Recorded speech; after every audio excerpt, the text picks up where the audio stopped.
Y es de los pocos domingos que todos llegamos temprano.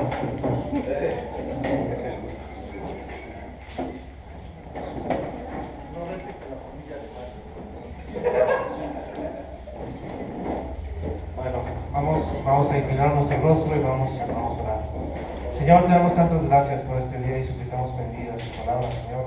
Te damos gracias porque en tu inspiración, Señor, con tu espíritu me has escrito, y suplicamos de ese mismo espíritu, Señor, para entender lo que tú deseas, Señor, que nuestros corazones entiendan, que nuestras mentes entiendan. Suplicamos, Señor, de tu espíritu, Señor, el Señor nuestro, Señor, y al final podamos dar tu gloria, Señor. Podamos quedar rendidos ante ti, Señor, y alabar la esencia de tu ser, Señor. Te damos gracias porque vienes pronto, Señor, con toda tu gloria. Te damos gracias por lo bueno que has sido con nosotros. En nombre de nuestro Señor Jesús. Bueno, estamos viendo, estudiando en este momento Éxodo, ¿no? Éxodo es el segundo libro de una serie de libros que se llama el Pentateuco. Es muy interesante ver, perdón, que los salmos están correlacionados con el Pentateuco, es decir, hay 5 secciones de los salmos y se supone que dependen o están relacionados más bien con cada uno de los libros del Pentateuco. El autor de lo que se conoce como el Pentateuco se ubica como Moisés, o Moshe. El nombre Moshe no es un nombre semítico propiamente, sino más bien egipcio, y de alguna forma hace referencia a que él fue sacado del agua, ¿no? Entonces, Moisés como tal es una persona que está histórica, que está muy en el pueblo de Israel, muy en el nombre del pueblo judío, o aún hoy, ¿no? Entre Moisés hubo otro Moisés que se llama Maimónides, y hay un dicho que dice que entre Moisés y Moisés no hay otro Moisés. Digo, es un juego de palabras, pero el tema es que Moisés como tal tiene una buena fama como profeta dentro del pueblo de Israel, lo que conocemos como los judíos. Ahora, nosotros estamos viendo la parte crucial de lo que sería esta trama, esta historia, ¿no? Obviamente que Moisés está hablando sobre los principios, tanto de la creación, el objetivo de cómo y por qué Dios creó las cosas en la tierra, por qué hay maldad en el mundo, y en esa transición ubica al pueblo de Israel, ¿no? El pueblo de Israel nombra sus orígenes y nombra de alguna forma o menciona por qué están en ese momento como un pueblo nómada, porque hay que tener en cuenta que el Pentateuco termina ya poco antes de que van a entrar ya hacia lo que se conoce como Canaán, ¿no? Ahora, contaba en la mañana dónde se realizaron estos sucesos. Pues es una franja de tierra no muy grande, realmente la península de Sinaí es un triángulo, ustedes lo pueden ver muy claramente. Y propiamente los arqueólogos se decantan obviamente porque hay dos maneras de cruzar el Mar Rojo. Uno, lo que sería el canal de Suez, que está pegado a Egipto, y otro, el Golfo de Aqaba, que está pegado a Arabia Saudita, ¿no? Hoy por hoy la mayor parte de la gente, los arqueólogos, se decanta por el segundo, no por el primero. Ahora, se pensaría que ante tal majestuoso evento debería haber algún vestigio arqueológico. El problema es ese, precisamente, que del lado del Golfo de Suez no hay propiamente ninguna evidencia arqueológica, pero del otro lado, del Golfo de Aqaba, sobra la evidencia arqueológica, ¿no? Es muy interesante ver que hay una columna del lado del Sinaí, pero del otro lado, escrita en hebreo, que se le atribuye al rey Salomón, que conmemora el cruce del Mar Rojo, ¿no? Del otro lado, de lo que ahora sería Arabia Saudita, ya no existía, y hay una placa de acero ahí que dice que existía. ¿Dónde está la columna? No sabemos. ¿Por qué digo Arabia Saudita? Porque la tierra de Madián, ¿dónde estaba? Esa es una pregunta excelente. ¿Dónde estaba la tierra de Madián? Si ustedes lo ubican en el mapa, realmente estaba lo que se conoce como el Negev. Negev quiere decir sur, hacia el sur de lo que hoy es Canaán, ¿no? Y el sur de donde está Israel es ¿qué? Arabia Saudita. Toda esa zona, el Sinaí, esa zona de Madián, es lo que hoy se conoce como el Negev. Ahora, ¿de dónde salió Moisés? ¿Dónde estaba Moisés a esos 40 años más o menos? Estaba en la tierra de Madián. Jetro vivía ahí. Y en esa zona pues hay asentamientos de ovejas y ganado de ese tipo, y son nómadas, ¿no? Entonces en esa zona es donde él vivía más o menos, ¿no? Ahora es interesante ver que también Moisés salió de ahí, regresó a Egipto, y un poco la instrucción que Dios le había dado era que lo sacara totalmente de Egipto, ¿no? Ahora, ¿Egipto dónde terminaba en aquella época? Pues precisamente donde termina la península del Sinaí, ¿no? Hacia adelante ya estaban otros imperios, otros pueblos, incluyendo Madián, y en ese momento Egipto no era la gran potencia que fue posteriormente y que competía con Asiria, ¿no? Como mayor potencia en el mundo, ¿no? Entonces, interesante es ver que del otro lado también hay montañas con inscripciones en hebreo antiguo, hay así como pinturas hechas con piedra caliza, hay un menora en las inmediaciones, hay una piedra abierta en dos y muchas otras cosas, ¿no? Que evidentemente hacen pensar que es mucho más probable que fue ese lugar, ¿no? También además ahí en el Golfo que acaba en la parte del mar, hay otro tipo de vestigios arqueológicos, ¿no? Si uno espera que las aguas hayan cubierto un ejército bastante numeroso, pues esperaría que hubiera cuerpos y carros allá abajo en el mar, ¿no? Pues los encontraron ahí debajo en el mar. O sea, hay carros, hay ruedas de bronce y de oro en el fondo del mar, que evidentemente ya no hay madera, pues porque la madera se consume, se pudre, y hay algunos esqueletos todavía ahí, ¿no? Entonces es muy interesante, eso es muy imponente verlo, ¿no? El punto es, hermanos, al parecer en esa zona de los pueblos, en esa antigüedad, era un suceso mucho más que conocido. Era un suceso que no se dudaba. Había evidencia, y mucho más la evidencia es de que el pueblo estaba presente en esa zona, ¿no? Y eso es muy interesante. Ahora, pero la historia de esto no comienza aquí. La historia de esto comienza en Génesis, capítulo 15. Si me sigue, por favor. Génesis capítulo 15. Génesis capítulo 15, ¿qué está sucediendo en ese momento? También es pregunta de examen. Pactos. ¿Quién dijo? Yo no te decir. Pacto abrámico. Dice, entonces el Señor, versículo 13, dijo a Abraham: ten por cierto que tu descendencia morará en tierra ajena y será esclava allí y será oprimida. ¿Cuántos años? 400 años. ¿De qué suceso está hablando? Del que estamos en ese momento presentes, ¿no?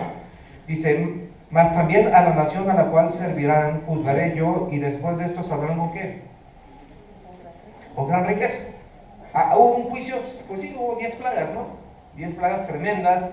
Algunas plagas las pudieron reproducir los magos, sabios, brujos, hechiceros, o sea, o consejeros espirituales, como se menciona el día de hoy, que de alguna manera estaban ahí con el rey y les servían de guía, ¿no?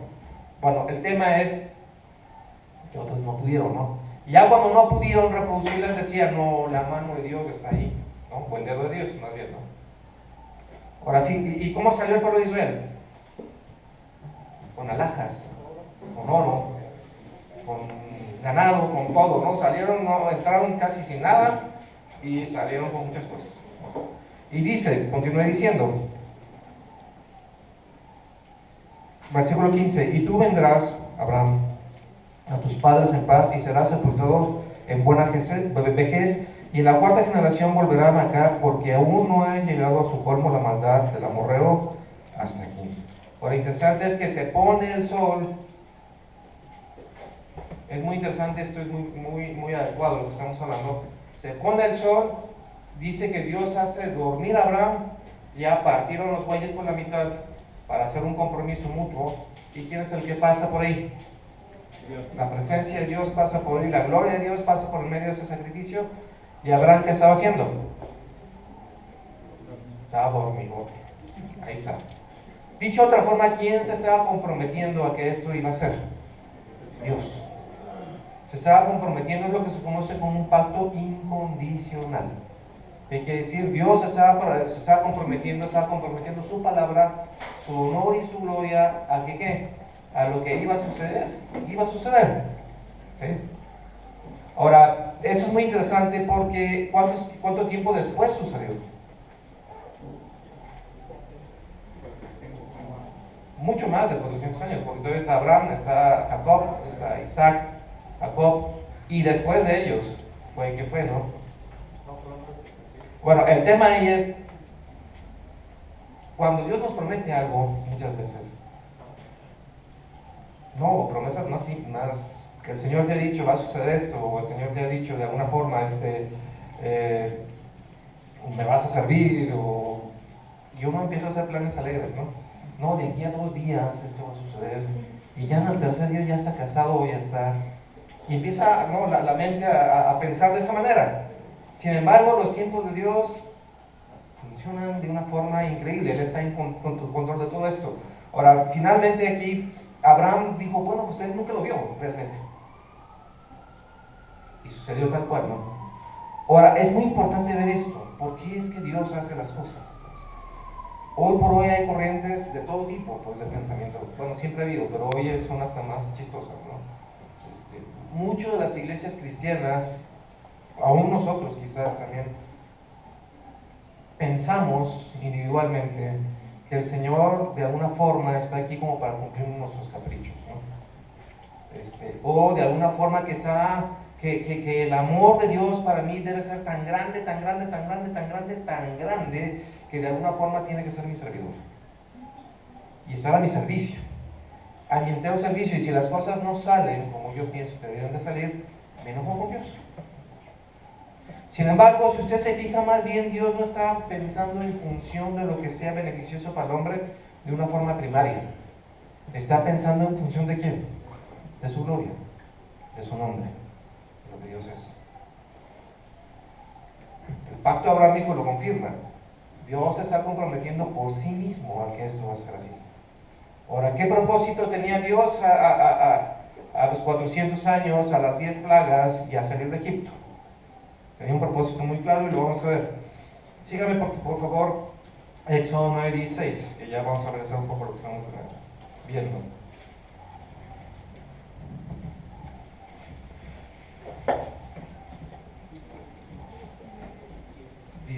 Fíjense lo que dice. Está la plaga del granizo, y fue una granizada de esas épicas que destruyó casi todos los cultivos y descalabró, supongo, a mucha gente.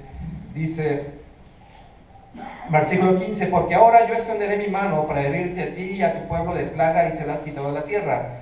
Y a la verdad yo te he puesto para mostrar en ti que mi poder y para que mi nombre sea que anunciado en toda la tierra. O sea, Dios tenía un propósito claro. Y el propósito claro de Dios era ¿cuál? La gloria de su nombre. La gloria de su nombre. Y era mostrar su poder a todas las naciones, y que toda la tierra que en ese momento estaba habitada o que era civilizada de alguna forma, conociera que había un Dios en Israel y que ese Dios es Dios poderoso. ¿Sí? Ahora, fíjense lo que dice Deuteronomio 7, 6 y 8. Ponga su dedo ahí, vamos a regresar. Deuteronomio, por favor. Capítulo 7.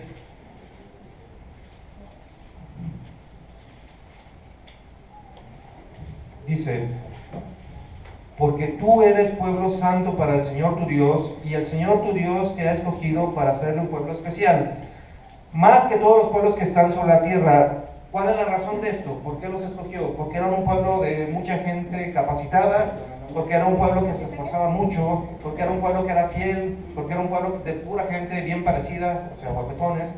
Era un pueblo de gente rica, era un pueblo, ¿qué era Israel? Dice muy claramente aquí, no por ser vosotros más que todos los pueblos os he querido el Señor y os he escogido, pues vosotros eras el más insignificante de todos los pueblos, sino por cuanto el Señor os amó y quiso de su propia voluntad guardar el juramento que juró a vuestros padres, el juramento a Abraham. Os ha sacado al Señor con mano poderosa y os ha rescatado de servidumbre de la mano de Faraón, rey de Egipto. Conoce pues que el Señor tu Dios es Dios, Dios fiel, que guarda el pacto y la misericordia a los que aman y guardan sus mandamientos. ¿Hasta cuántas generaciones? 1000 generaciones. O sea, se da cuenta de todo este asunto. ¿Qué es lo que está diciendo Dios? O sea, no es porque tú seas el mejor de todos los pueblos, no es porque seas el pueblo más fiel, inclusive, ¿no? No es porque seas el pueblo con mejor gente o los mejor capacitados en el mundo, o porque tú vas a ser, de tu pueblo van a ser científicos, no tiene nada que ver. Eras el pueblo más significante. ¿Entraste a Egipto con cuántas personas? 70. Sino que yo te amé yo te escogí para que fueras un pueblo que santo. Santo. Santo, y lo pone en medio de ¿dónde? De pueblos que no se distinguían por su santidad, propiamente. O sea, los amorreos, los heteos, los jebuseos no eran pueblos con un estándar moral muy alto. Eran pueblos feroces, ¿no? Eran pueblos que inclusive pasaban a sus hijos por fuego, que eso quiere decir los quemaban vivos. No es de que está el fuego y los pasan y ya estuvo, no. Los quemaban vivos a su dios Moloch. Esa clase de pueblo. Y ahí puso un pueblo santo. Y usted ya puede ahí empezar a ver ciertos patrones. ¿Por qué te escogió Dios a ti? ¿Porque eras el más guapo, el más bello, el más alto, el más chaparro, el mejor deportista, el más inteligente? No.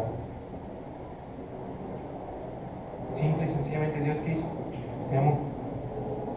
¿Y cuál es el propósito en tu vida propiamente?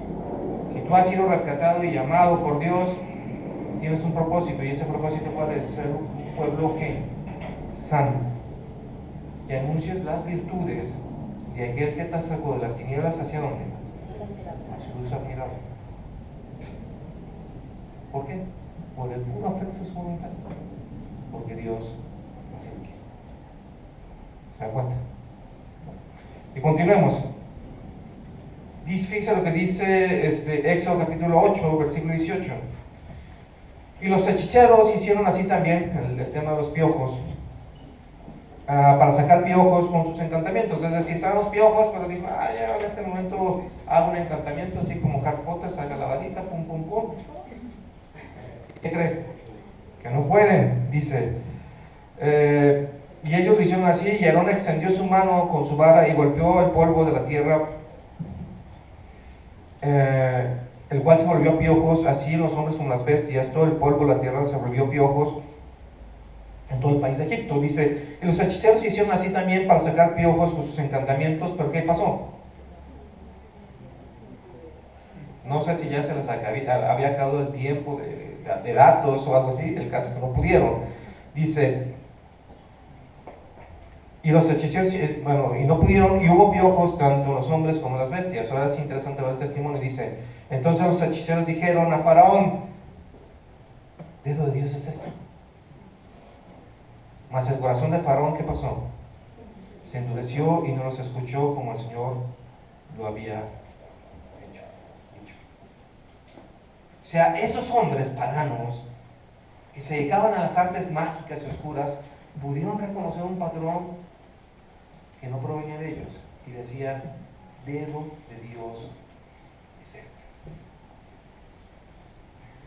Fíjense, continúe conmigo, dice el versículo 19 del 9. Envía pues a recoger tu ganado y todo lo que tienes en el campo, porque todo hombre o animal que se halla en el campo no se ha recogido, al granizo caerá sobre él. Capítulo 10, versículo 1. Jehová dijo a Moisés, o el Señor dijo a Moisés, entra a la presencia de Faraón, porque yo he endurecido su corazón y el corazón de sus siervos, para mostrar entre ellos ¿qué? Estas mis señales. Dios estaba mostrando a los egipcios. Ahora es muy importante entender qué es lo que sucedía con los egipcios. Los egipcios eran una sociedad totalmente politeísta. Tenían dioses, Amón, Atón. Entonces, y Amón como tal, por ejemplo, era un dios que era de alguna forma monoteísta, afirmaba ser el único. Atón no, y Nefertiti, y todos esa Horus y Ra, el dios era un panteón bastante grande de dioses, ¿no? Y mucho del asunto de los egipcios es que estaban coludidos con animismo y había una mezcla ahí muy grande de creencias, ¿no? Entonces llega el dios de los esclavos, que en este caso es Moisés, el Señor, el Dios de Moisés, y de alguna forma tenía que introducirse su autoridad sobre ese pueblo lleno de oscuridad. Y comienzan las plagas, y comienza todo este asunto que ellos ya no pueden controlar. Y el propósito de Dios es que la gloria de su nombre. Ahora, la gloria de su nombre no solamente con ellos, con los judíos, sino con quién. También con los egipcios. Dice, versículo 16, y a la verdad yo te he puesto para mostrar en ti mi poder y para que mi nombre sea anunciado ¿en dónde? En toda la tierra. ¿Por qué? Porque Dios quería no solamente era rescatar a los judíos, de alguna forma a los israelíes, sino también a los egipcios y a los moabitas y a los que estaban alrededor. ¿Se da cuenta? ¿Se da cuenta? Fíjense lo que dice versículo 2 del capítulo 10: para que cuentes a tus hijos y a tus nietos las cosas que yo hice en Egipto y mis señales que hice entre ellos, para que sepáis que yo soy ¿quién? El Señor. Hay un mundo lleno de oscuridad, se presenta un Dios impersonal, inmaterial, que no lo puedes tener en un ídolo, en una estatua, y se presenta como un único Dios. Esa es su carta de presentación. Moisés está en la tierra de Madián y él se representa en algo totalmente visible y viviente, una zarza ardiente que no se consume. Y él dice, después de 400 años de oscuridad y que no ha habido de alguna forma alguna manifestación de Dios entre el pueblo de Israel, ni mucho menos entre los egipcios, mucho menos entre los pueblos alrededor, dice, regresa por ellos y tú les vas a decir, yo soy el que soy, el Dios eterno, el Dios que es el creador de todas las cosas, te va a sacar de la tierra de Egipto, donde te están oprimiendo. Va con ellos y ¿cómo se presenta? Yo soy el que soy. Pues ¿quién eres? Yo soy el Dios eterno, pues aquí hay muchos dioses. Yo represento al único Dios existente y poderoso. Comienzan las plagas y el nombre de Dios se va abriendo porque va venciendo a las fuerzas de la oscuridad, con el único propósito de proclamar su nombre a todas las naciones. Y llegamos al capítulo 14.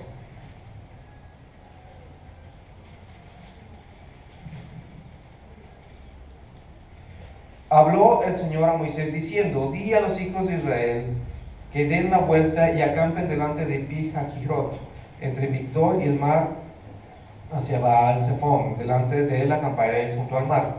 Porque Faraón dirá a los hijos de Israel, encerrados están en la tierra, el desierto los ha encerrado. Y yo endureceré el corazón de Faraón para que los siga, y seré glorificado ¿con quién? En Faraón y en todo su ejército. Y sabrán los egipcios, en función del pueblo egipcio, que yo soy el Señor, y ellos lo hicieron así. Están caminando, están por el desierto, llegan a la playa, al playón, están ahí. Si ustedes notan un poco la geografía del punto donde les digo, básicamente es un playón como de 7, 8, 9 kilómetros de extensión, perfectamente caben ahí 2, 3 millones de personas, y está en una ensenada donde atrás solamente hay cordillera. Hay un camino y hay una cordillera, están perfectamente encerrados, así como dice. Ahora es interesante ver aquí cómo suceden las cosas, porque si ustedes recuerdan, de día había una nube que los seguía y de alguna forma daba protección hacia el pueblo, y de noche los seguía una columna, ¿no? Y se intercambiaban de día y de noche. Aquí está cayendo la tarde, y ¿qué es lo que hizo la columna de fuego? Se fue hacia atrás. Y eso de alguna forma impedía el paso de los ejércitos egipcios, ¿no? Dice que durante toda la noche estuvo soplando un viento del oriente muy fuerte. Despejó un camino totalmente partido por la mitad sobre el mar, y por ahí pudieron cruzar. Y decía que hoy verán la gloria de Dios, el día de hoy. Ahora, usted imagínese el asunto. Bueno, yo estoy totalmente hecho un manojo de pánico, porque sé que atrás de mí viene un ejército que es profesional, que era de los mejores ejércitos. Ellos tenían las últimas maravillas tecnológicas de la época, que era un carro con ruedas de bronce y con ruedas de oro, que eso les daba una ventaja estratégica enorme. O sea, yo supongo que eran así como tanques al día de hoy, ¿no? Entonces, el punto es de que evidentemente los judíos eran un pueblo de esclavos, más bien no tenían ninguna práctica militar, quizás tenían alguna destreza por ser hombres de trabajo, pero hasta ahí, ¿no? Y había niños, y había mujeres, y estas personas además tenían arcos, tenían flechas, desde las montañas podían disparar sus flechas, o sea, iba a ser una masacre. Entonces se para Moisés, Dios le dice, levanta tu mano, y el mar comienza a abrirse, o sea, de alguna forma empieza a haber viento toda la noche, viento, y cuando despiertas, ¿qué hay? Un camino, a través del mar, y hay unas paredes de agua que lo circulan, y un camino totalmente seco por dentro. ¿Usted se metía al agua? Digo, porque hay un declive como de 60 grados y sigue hacia allá. Eso se llama, hermano, un paso de fe. Bueno, quizás un poco motivado por lo que tienes atrás, pero es un paso de fe. Moisés cruza, y estábamos debatiendo en el grupo que yo creo, porque imagínense el último que cruzó. Porque el último que cruzó, cuando él cruza, él ya había visto que los ejércitos de Faraón venían atrás. Si usted mide la distancia, hoy con las herramientas tecnológicas que tenemos, son más o menos entre 13 y 14 kilómetros de distancia entre una costa y otra, ¿no? 13, 14 kilómetros, para que usted se dé una idea, más o menos como desde Santa Anita hasta Plaza del Sol, un poquito más, poquito menos, ¿no? Entonces, usted los está viendo, los está escuchando, los escucha, y usted es el último.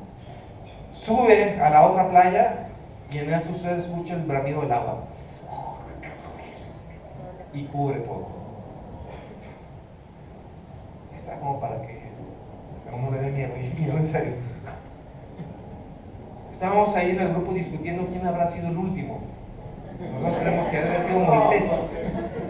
¿Por qué? Porque si bien él iba adelante, los demás han ido corriendo. A lo mejor lo dejaron atrás y quizá él fue el último en llegar. El tema es, imagínense la escena, imagínense lo que sintieron cuando ya estaban del otro lado. Y lo dice claramente. Hubo un estallido de júbilo. ¿Y qué hicieron? Empezaron a cantar, empezaron a danzar. Miriam, como sacó un pandero, a lo mejor ella era parte de las panderistas del pueblo de Israel, no sé. El punto es de que comenzaron a danzar y comenzaron a cantar, porque la salvación la acaban de ver a primera mano. Y de una forma milagrosa. Ahora les decía que uno esperaría ver ante tal magnitud del hecho, pues alguna evidencia arqueológica, ¿no? De este lado, del lado del canal de Suez, no hay mucha, de hecho, pues, no hay. Del otro lado, la evidencia arqueológica es abrumadora, es increíble, o sea, hay jeroglíficos en hebreo, hay menorás escritas en la pared, hay un cerro que está quemado de la punta, hay una roca que está partida en medio, así, haz de cuenta que pasas por la galería de la Biblia en Arabia, ¿no? O sea, vas, mira qué pasó, o sea, así está. ¿Se da cuenta? Ahora, lo importante de todo esto es lo que pasó con los demás pueblos que están alrededor.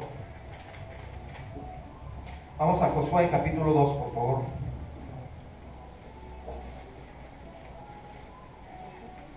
Josué capítulo 2, si usted recuerda la historia de la toma de Jericó. Si usted más o menos tiene oportunidad de ver más los mapas de esa parte, ellos están más o menos por el sur, por la tierra de Madián, estuvieron ahí rondando, hay en números, si usted tiene tiempo, hay toda una lista de cómo fue para peregrinar entre una tierra y otra, cómo iban y luego se regresaban y le daban vuelta y luego, o sea, te traerá por estos 40 años en el desierto para probarte, para afligirte, para saber lo que había de tu corazón, si habías o no guardar mis mandamientos. Y llegan hacia por el este y van a cruzar ¿qué? O sea, el río Jordán, va a haber otro cruce y otra división de aguas, ¿no? Sin embargo, en su camino está Jericó, y fíjense lo que dice el versículo 9, versículo 9 y 10. Sé que el Señor os está hablando, Rahab, bueno, enviaron dos espías, van hacia Jericó, y Rahab, que era una señora que se dedicaba a prestar ciertos servicios sociales, estaba ahí, los ve y los esconde en su casa. Y en ese momento es cuando les dice lo que dice aquí, versículo 9. Sé que el Señor os ha dado esta tierra, porque el temor de vosotros ha caído sobre nosotros, y todos los moradores del país ya han desmayado por causa de ¿quiénes? De vosotros. ¿Por qué? Porque hemos oído que el Señor hizo secar las aguas del Mar Rojo delante de vosotros cuando salisteis de Egipto, y que lo habéis hecho, y que lo que habéis hecho los dos reyes de los amorreos que están al otro del otro lado del río Jordán, a Sehón y a Og, a los cuales habéis destruido. La gloria de Dios estaba presente, la fama de Dios estaba presente. Está Rahab y les dice, pues todos sabemos, hemos escuchado, sabemos que Dios está con ustedes y sabemos que Dios abrió el Mar Rojo. ¿Y cómo lo cruzaron ustedes? ¿Se da cuenta?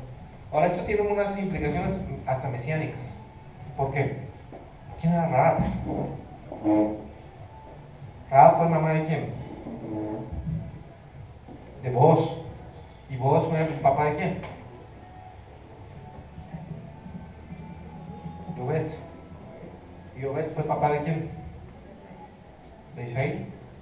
¿Y Isaí fue papá de quién? Del rey David.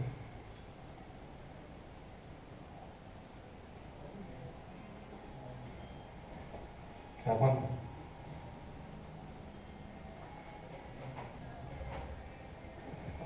Intencionalidad, un plan, la gloria de Dios, la gloria del nombre de Dios.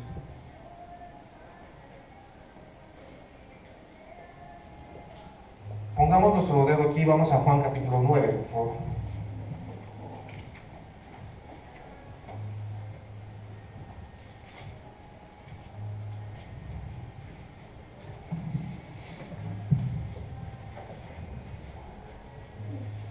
Versículo 1 dice: al pasar Jesús vio a un hombre ciego de nacimiento y le preguntaron sus discípulos diciendo: Rabí, ¿quién pecó, este o sus padres, para que haya nacido ciego? Está caminando Jesús, nuestro Señor, varios miles de años después, va caminando por ahí y se encuentra un hombre ciego. ¿Y qué le dicen los discípulos? ¿Quién pecó, este o sus padres? O sea, ellos se arman de una estatura moral fuera de toda duda y dicen: nosotros que no somos pecadores, decimos que estábamos preguntándonos quién había pecado para que éste saliera ciego, si sus padres o él mismo. Fíjense la afirmación de nuestro Señor. Dice: respondió Jesús: no es que pecó este ni sus padres, sino para que las obras de Dios sean ¿qué? Manifiestas en él. O sea, nuestro Señor Jesucristo estaba pasando por ahí, estaba el ciego y había una intención clara. ¿Y cuál es la intención clara de nuestro Señor? Que las obras de Dios, la gloria de Dios se manifestase en ¿quién? En él. Mas es necesario hacer las obras del que me envió. Entre tanto que el día dura, la noche viene cuando nadie podrá trabajar. Entre tanto que estoy en el mundo, luz soy del mundo. Dicho esto, escupió en tierra e hizo lodo con la saliva y untó el lodo en los ojos del ciego y le dijo: ve a lavarte en el estanque de Siloé, o el enviado. Dice: fue entonces y se lavó, ¿y qué? Regresó viendo. Entonces los vecinos y los que antes le habían visto que era ciego decían: ¿no es este el que se sentaba y mendigaba? Unos decían: él es, y otros: a él se parece. Y él decía: yo soy. Y le dijeron: ¿cómo te fueron abiertos los ojos? Respondió él y dijo: aquel hombre, el que se llama Jesús, hizo lodo, me untó los ojos y me dijo: ve a Siloé y lávate. Y fui y me lavé y recibí la vista. Entonces le dijeron: ¿dónde está él? Le dijo: no sé. Se empezó a hacer un alboroto, un chismazo, ¿sí? Empezaron a decir: mira, este hombre ya ve, pues se parece a él, no veía, él mendigaba, no mendigaba. Y se empezó a hacer un alboroto y intervinieron ¿quiénes? Los principales de la sinagoga. Y comenzaron a decir: es que este hombre no es de Dios. ¿Por qué no es este hombre no es de Dios? Es porque no respeta el día de reposo. O sea, ahí anda sanando y haciendo el bien, pero el día de reposo. O sea, lo ridículo del argumento, ¿no? No puede ser un hombre de Dios. Entonces empezaron otros a decir: bueno, si él es un pecador porque no es un hombre de Dios, pues él no podría estar haciendo eso porque Dios no lo escucha, ¿no? Y comenzó ahí la disensión y la pelea y dijeron: pues traigamos al ciego. Pues ya viene el ciego. ¿Y qué pasó? Les comienza a decir lo que pasó y dice: no te creemos. Trae a tus papás. Traen a los papás y les dicen: pues explícanos. Y él dice: este muchacho es ciego de nacimiento. ¿Y cómo es que está viendo? No sé. Pregúntele a él, pues él ya está grandecito, ya tiene edad. Lo que quiere decir es que este hombre pasaba de 30 años y por lo tanto su testimonio va a tener alguna vez ligado. Le preguntan, y ahí es donde aquí comienza lo interesante. Dice, versículo 24: entonces volvieron a llamar al hombre que había sido ciego y le dijeron: da gloria a Dios, porque nosotros sabemos que ese hombre es pecador.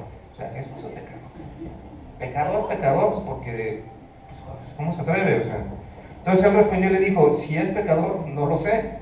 Una sola cosa sé, que habiendo yo sido ciego, ahora veo. Le volvieron a decir, ¿qué te hizo? ¿Cómo te abrió los ojos? Él respondió, ya lo he dicho y no habéis querido oír. ¿Por qué lo quieres oír otra vez? ¿Quieres hacerte tu discípulo?